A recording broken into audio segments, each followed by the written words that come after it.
There's a landfill that's in the northern part of Los Angeles that's on fire under the ground. It's estimated that the size of this fire underneath the ground is now 90 acres, and it's grown from 30 acres. This fire has been going on for the last 2 years.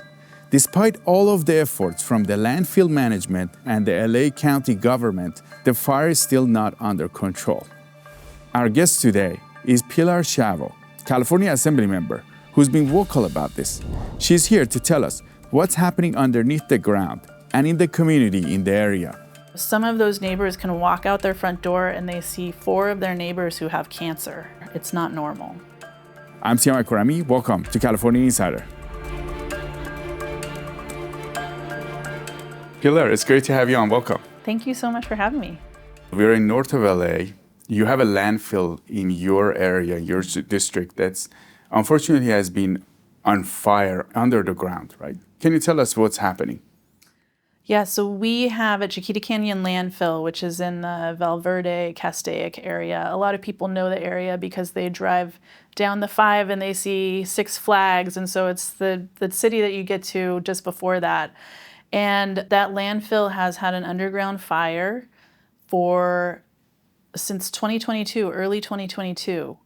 And what we thought was 30 acres, we just found out a couple weeks ago, has expanded and tripled in size to 90 acres that is burning underground, emitting toxic air into the community and making our community sick. And what does this look like? Because a fire underground, it's hard to understand and think about it, right? Right. It is. I mean, the best way I can describe it is, landfills are kind of like pressure cookers. And so, how pressure cookers work is with the pressure, it creates heat.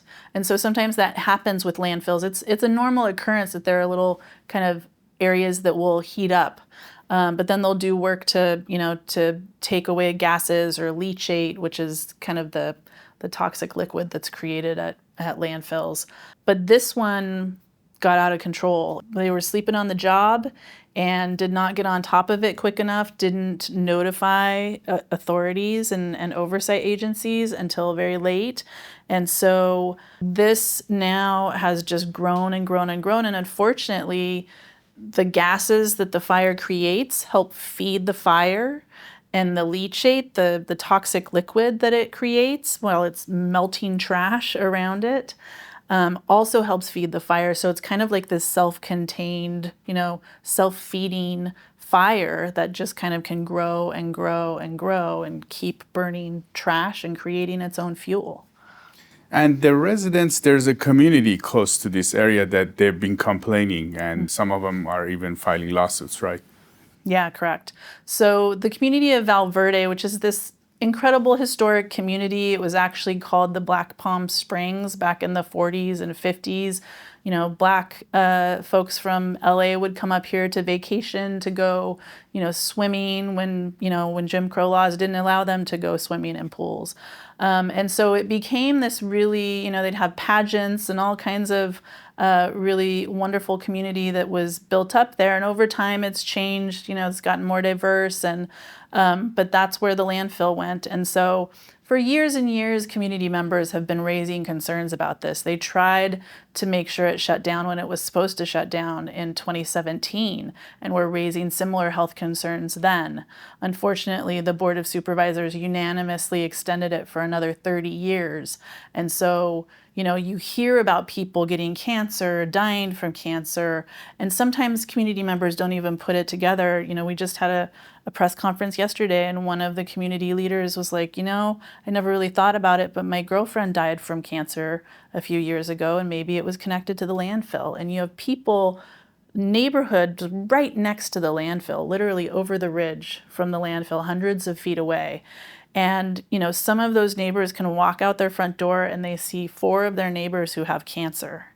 And I've never been in that situation where I can look out my front door and, every corner I look at, they have cancer. It's not normal. And was this community there before the landfill came, or do they developed after? The community was there before the landfill came. And then it's built up and it's developed. And, some people came in and bought homes. A number of people I've talked to bought homes around 2015, 2016, and they were told, well, there's a landfill, but it's going to shut down. And so they're like, oh, well, we can live with that for, a couple years, because it's a very special kind of rural community in North LA County, not what you think of as, living in LA. But people have ranches and horses, and so many people have said they found their dream homes, their forever homes here. And so they're so excited to live in this community and really hoped that this would be going away. And instead, it turned into a nightmare for them. And the operation of the landfill has nothing to do with this fire, right? This fire happened in an area where it wasn't operating, actively, right? Yeah, they were not actively taking trash in this area of the landfill. So it's an older part of the landfill. So it's just, it's just the pressure of it. And you can actually see it sinking because it's burning and gasifying and liquefying the trash. And so you can see the top of the landfill, which would have been kind of a rounded mound, is now sunken in and sinking. You mentioned people having cancer, and there's reactions to, is it the air quality? Is that? Yeah, there's chemicals in the air, benzene, acrolein. Those are both cancer-causing chemicals, known carcinogens. The air monitors are monitoring them and seeing them on the air monitors. And then other things like methane and hydrogen sulfide, which can be irritants, burning eyes, burning skin, burning throat, skin rashes. Those are things you hear about a lot too. Respiratory issues. One woman talked about her 25-year-old, very healthy son turning blue and having to rush him to the emergency room because he couldn't breathe. Or a woman's husband who went outside to work on the car and came in minutes later just vomiting because of the air. And we just had a night, the other night, just 2 or 3 nights ago, there was a huge spike in benzene. And one of the mothers who, has been talking about her son, her kids, she has 3 kids, regularly getting these really intense nosebleeds. They last for, 10 minutes, 15 minutes. And she posted on a local Facebook page where they're monitoring things about the landfill, and a number of other parents said the same thing happened to them that same night. And then one woman posted about having a 3-hour nosebleed. She had to get an ambulance to the ER, and it was bleeding so bad that it started coming out of her eyes, out of her eye ducts. So she's literally bleeding out of her eyes because of how toxic the air is. And it just terrifies me to think, what is happening in your body that your body is bleeding so intensely to try to get rid of the toxins in your body? I've heard of, toxic overload or, whatever it is that's going on. It's very, very scary for people, and they can't really leave. It's so hard. It's so expensive. Because what do? There's this moral dilemma of, do I sell my home to another family and then they're going to come in and get sick? People don't feel comfortable doing that. They don't wish this situation on their worst enemy. Or a lot of people can't just afford to leave. This was their retirement, or they're on fixed incomes. They can't just pick up and move. So people feel trapped and in danger. They have their windows and doors closed 24/7. They cannot go outside. Kids can't play outside. It's heartbreaking, and it's terrifying for them. How many homes are in these areas that are impacted? Probably the most impacted homes is maybe around 20,000. The communities that are the closest are much smaller. Hundreds of homes are in these communities. One of them is called the President Streets neighborhood, is what they call it, because all the streets are named after presidents. And that's where I stayed overnight at one person's home.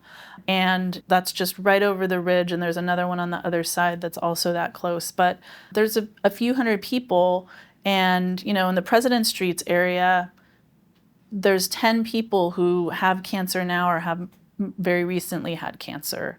And it's just, almost on one street with maybe 20 or 30 homes. And are they all ages, or are they older? Mostly adults. I don't know of any children, but, all ages from 30s, 40s, 50s, 60s as adults. Now, the county has done some testing, and there are reports that everything is normal. There's some reports that there's no connection with these symptoms. What are your thoughts on that? What I have heard from, so the county and the Board of Supervisors is kind of the lead enforcement agency, the LEA. So they're the permit, they gave the permit, they're kind of the initial agency that is over the landfill. But there's a number of state departments that also have oversight authority that have come in too. But the LA County Health Department has looked at the air monitoring data, and what they have basically said is, on average, it's similar to the rest of LA air.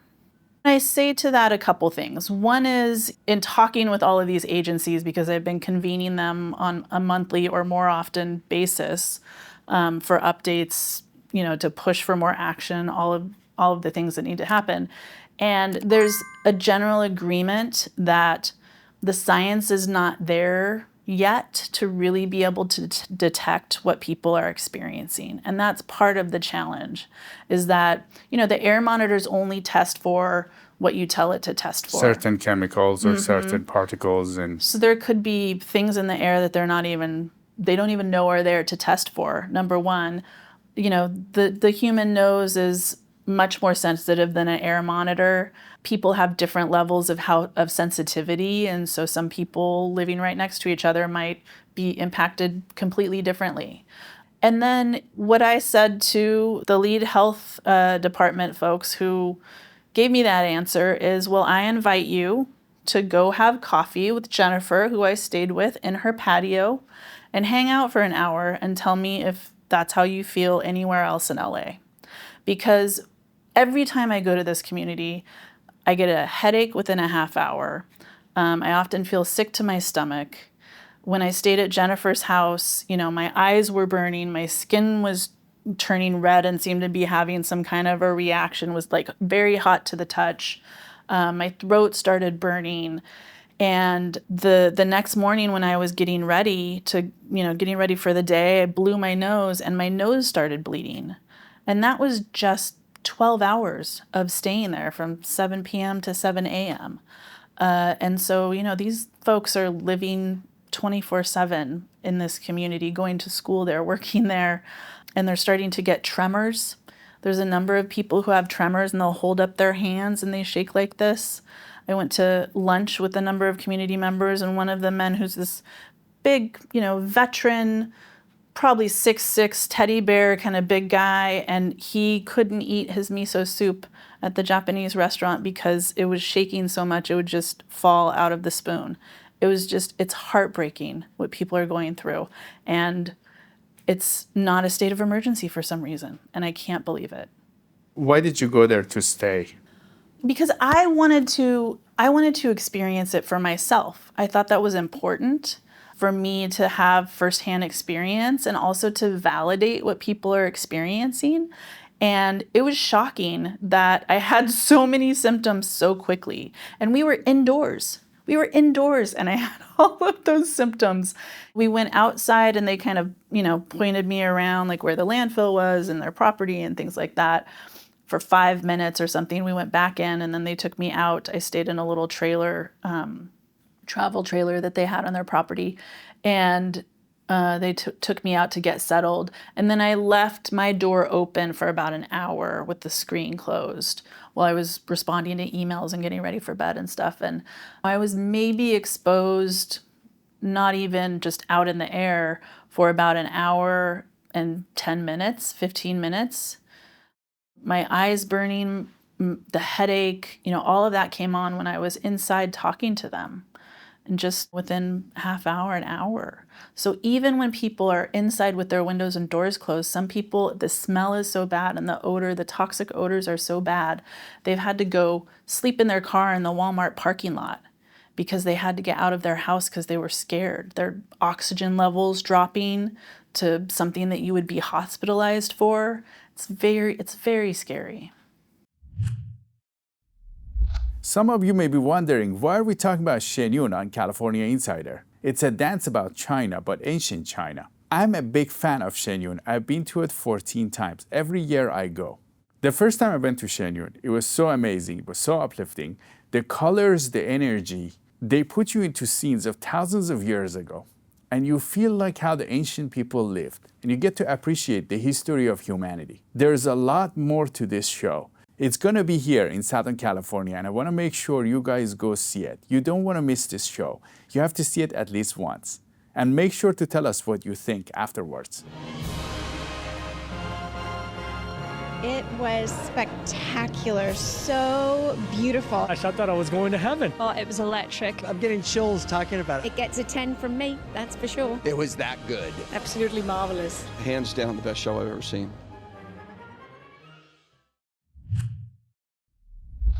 You mentioned it's not a state of emergency. You've been working on this. Like, what's the hold? What's the hold up on? So I've requested it twice. Had a number of legislators, Congress members sign on to letters to the governor and Cal OES, the Office of Emergency Services. I've also requested it the Board of Supervisors, which technically it would normally start with them because they're the oversight agency, the local agency. And I mean, basically what they've been saying is, well, we're already responding like there's an emergency. We don't need any additional administrative mechanisms to remove red tape, or we don't need more resources. We're just responding like it's an emergency. And at a certain level, that is true. There's been a very robust response in terms of agencies to the fire on the landfill. And then there's air monitoring in the community, and water monitoring that also, obviously is around the community. But at the end of the day, most of the response is on the landfill site trying to reduce this fire, right? Which is what we should be doing. But at the same time, people have now been living with this for 3 years. And there's people on the site who are working who have supplied air. They won't breathe the air. They have experts there to monitor the air and make sure it's safe for workers and all of these protections, right? Which is what you should be doing. But a few hundred feet away, our community members are living there without any of those protections. And so I want to see the same kind of response that's happening on the landfill for our community. And that is not happening. The kind of, we're here in LA, right? We had these horrific LA fires, terrifying, horrible LA fires. And we saw the kind of response that's happened there. And none of that has happened for people in our community. No health town halls about how you're being impacted by this toxic air. No relocation assistance. No forbearances on your mortgages while you're figuring out another place to live. None of this. So if people are trying to live somewhere else, they're also paying their mortgage. It's been unbelievable that we are talking about 90 acres of trash in the state of California. And this is not a huge emergency that has all the smartest people and all hands on deck to figure it out and try to get it under control and keep people safe, which at this point means getting folks out of there. People whose health is being impacted by this, we have to relocate them. And so I've been basically trying to piece together some parts of what would have come with the state of emergency. I have a bill to relieve them from the tax burden. There was a relief fund that the landfill was providing to people in the community for the last year that they just ended because they somehow decided that they've done their job and everything's okay, so they don't need to provide any assistance to the community. And it was right before we found out it had expanded to 90 acres.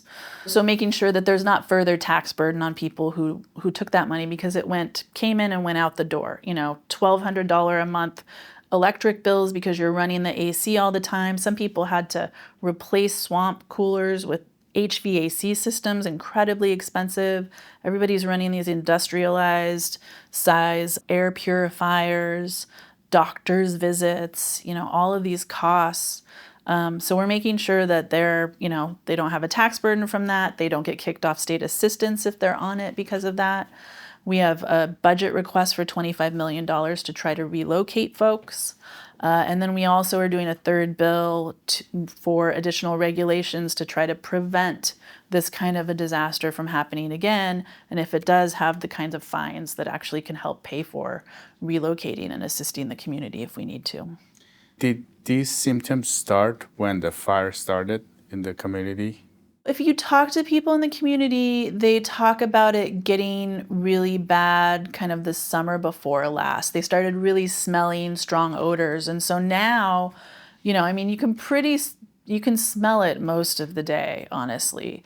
But it really comes in usually in the evening, and it kind of sits there in the evening and then lifts up a little bit around, 7, 8, 9 a.m. But I've been there 3 in the afternoon and I smell it. I get a headache. I feel sick to my stomach. Or 10 in the morning, I feel, sick to my stomach and get a headache. It's really something that's ever present now for the most part, but those are the worst times. That's one of the reasons that the alarm bells started going off that something was wrong, because the community started smelling it and complaining. And you'll have people from SoCal AQMD or South Coast AQMD who monitors the air, and they will tell you the number of complaints that they get in 1 month. If they had those in a year at a landfill, it would be huge alarm bells going off. And they're getting them month after month after month after month after month. There's thousands of air complaints. I think 21,000 a year maybe. I'd have to double check, but it's just thousands and thousands of air complaints because people are constantly breathing this air. You mentioned the county has really responded to this. What has been the response to mitigate the fire? I mean, their response has basically been, we're already responding like it's an emergency. Nothing new would happen if we declared a state of emergency, and the state can just do it itself. That's usually what the responses are. And now a new one lately has been, well, if we declare a state of emergency, then it releases liability from the landfill operator, and they're the ones who caused this mess and they should pay to clean it up, which I completely agree with. They're not going to do that without a fight. The county, fortunately, finally sued them, and so they're in a lawsuit with them to help with funding for relocation and getting back the costs that have been incurred because of this emergency. But my frustration is that we can't just sit here and wait for a lawsuit and cross our fingers while people in our community are getting sick, getting cancer, going to the hospital because they can't breathe, and just act like, we'll just wait until we can get some kind of determination in court. It's our responsibility as the government, as leaders, especially in emergency situations like this, to respond and keep people safe first. And then we can recover those funds through the lawsuit as we're going through that. But to not take action when people are suffering like this and really be in danger, people's lives are going to be shortened because of this long-term exposure. And obviously cancer is going to kill some people and already has in this community. So this is something that we can't wait on. Now, you mentioned that they were working on the fire, the 40-acre fire. Mm-hmm. What did that work look like, and who was working on it to mitigate it, right? So there's a multi-agency team that came in of probably, 12 agencies at least, state agencies, Cal EPA, federal EPA, a number of state agencies, Department of Toxic Substance Control, Cal Recycle that oversees landfills, Air Resources Board, Water Board, and then the county agencies, Department of Public Health, and their agency that oversees landfills too. So there's been this multi-agency response, which is when they say they're responding like there's an emergency. That's part of it, right? They've been on the ground. They've been meeting with the landfill weekly. They've been checking on what's happening, talking about the next things that need to happen on a weekly basis. The landfill has spent millions of dollars responding to this already. They've drilled, over 200 wells to take the leachate out. Millions and millions and millions of gallons of leachate have been treated and then taken to, other water treatment plants to get, treated and disposed of. And they are taking out both the leachate, the toxic water, and then the gases And they're trying to pipe those gases, contain them. They actually have a power plant on there that they can burn, the gases for energy as well. They have flares. They put in a huge 40-acre cover To cover the to smoke cover it, and or it's gases coming out. welded and sealed, so it's supposed to capture the gas and then pipe it out.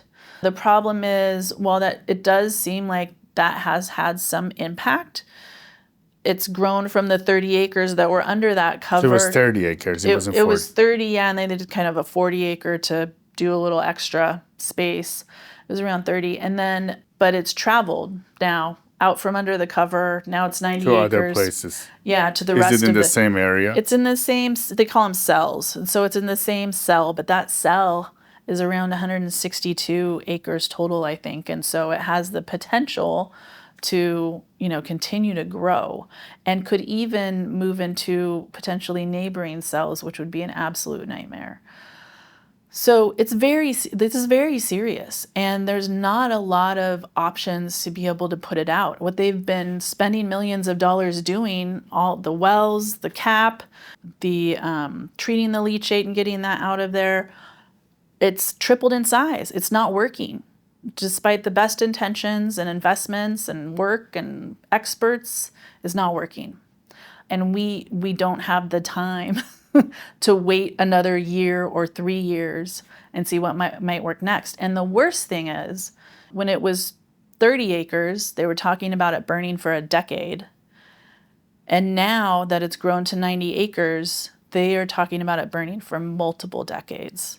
I mean, there's kids in these families who are going to be having their own children, and this fire is still going to be burning. It's hard to imagine. Does it have a lot of fuel under the ground? How deep is it? How can it be burning for multiple? Like 100 or so feet. It's a lot of trash. It's tons and tons and tons of trash. So yeah, it has a lot of trash to burn, and they can't excavate it. So the fire is underground, 100 feet deep into the ground? Or? Yeah, or I can't remember how deep it is, maybe 30, 40, 50 feet. I don't know that they know exactly, because once you get things close to it, they can burn. But I know, there's been talk about trying to put some kind of barrier in place to prevent it from expanding, to other cells. And the challenge is it's just so deep. They dig these huge canyons that you can drive down into. I mean, they're ginormous. And then they fill them up, with trash. For you, it'd take some years to fill them up with trash. And so they can't excavate, they can't open it up, because that will release so many toxins into the air. It would be incredibly dangerous for the community, the workers, everyone. So there's really not, I don't know, they're going back to the drawing board right now, I think, because of this new information about the tripling in size and burning for decades. And I'm hoping that they come back with some real solutions that are going to make a difference. But I haven't heard a lot. It's kind of a rare situation, and I haven't heard a lot of real silver bullet kind of solutions that are out there. And that's why you want to prevent it from even happening in the first place. Pilar, you've been involved with this. So what's the best potential solution to this? At this point, when you're talking about tripling in size and burning for decades, we have to get people out of there. You just have to cut your losses at this point and keep people safe and prioritize public health. And that's what I have been calling for. That's what the community has been calling for. Help people relocate, help with giving them relief in their mortgages. If there were a state of emergency, they could take their property taxes with them. If they have to end up buying another house that's more expensive, they could take their lower property taxes with them. There's all these protections that are automatic with a state of emergency, which is why we've all been calling for one. Tax relief, both property and income for any relief dollars that you get. But also we've seen, every emergency is different, right? The response to the fires in LA has been different than the response to even fires in other areas, right? There's a potential for federal support if we were to call for a state of emergency, but we have to get people out of there. We have to keep them safe. There may be a need to, if you're talking about multiple decades, there may be a need to just buy people's homes, condemn the area, and not people live there. I don't know. I don't know what the answer is until we really, sit down with all of the agencies who have a role in this and the community, because I think the solution has to be one that is come to not an absence of the community and we just tell the community, what they're going to do. I think we need the community there. We need to have a better understanding of where and who is being impacted, and then we can, make decisions from there. From what you are saying, it seems like we haven't taken this very seriously. Do you think it's because it's hard to connect the symptoms with the tools that we have? Yeah, I mean, I know folks in the community feel like they have been gaslit on this issue, that they're not really believed about these symptoms. I think that's why it was helpful for me to go and experience it myself, to really validate what they're experiencing, that just 12 hours of exposure, minimal exposure, gave me the same symptoms that I've been hearing. It's hard to make a connection. We were hoping that there could have been a kind of cancer study to identify whether or not there was a cancer cluster, but unfortunately how that study is done, it takes such a large area, it really dilutes the study. So it's not like you can just go to the President Streets neighborhood that's right next to the landfill and say, we're gonna test everybody here and see if there's a higher rate of cancer. You have to take kind of the much larger part of the community who may not be getting all of that toxic air, may not be experiencing the same things, impacted the same way. So I've called for a door-to-door health study. That hasn't happened yet. I think it's hard for people to believe, and we heard this actually. Around 30 community members came up to Sacramento yesterday. We're meeting with legislators, met with the California Air Resources Board, met with Cal EPA, the governor's office, and they talk to people, even people that they were talking to on the plane, and they tell them what they're going through, and people can't believe it. It's kind of hard to believe. It's hard to believe that this is happening in California, and everybody isn't talking about this. How does everybody in California not know about this horrific environmental and public health nightmare and disaster that is happening in our backyard? It's really wild. It's wild to me. Was it hard for you to believe this when you first heard about it? When I first heard about, I was pretty new into office, and I didn't really know a lot about it. And so I got a briefing from the Board of Supervisors, and it kind of sounded like, they were on top of it and they really are the oversight agency. So I just said, anything I can do to support with state agencies, let me know. I've, worked with them to kind of move the ball when things were not moving. And I wasn't hearing about what the community was experiencing at that point, other than like people are complaining about the smell. But we have to remember, when people are complaining about the smell and there's toxins that are carried in the smell, then they are breathing toxic air. And so, it took some learning for me to really understand what was going on, and obviously meeting with the community and going and staying there myself. It really blew my mind at that point, and we have been acting like it needs the urgency that it deserves ever since. Did you ever reach out to the federal government? Through the Congress members, they've engaged in it. They've engaged some of the federal agencies. Certainly FEMA is a part of this multi-agency response, so they're engaged at some level. They're very aware of it. But how far it goes beyond that, I'm not sure. And we certainly need federal action to happen at this point. This is something that is so rare that we need experts from all over the country and probably all over the world to work on this. You mentioned that there was an extension for this landfill. Is it still in operation? It is. So I got a 30-year extension in 2017, despite community outrage and opposition. It was basically either 30 years or a certain amount of tonnage. And they ended up getting to that maximum tonnage amount just at the end of the year. And so they were trying to extend their permit and allow for more tonnage and move into a whole new cell that they had cleared out.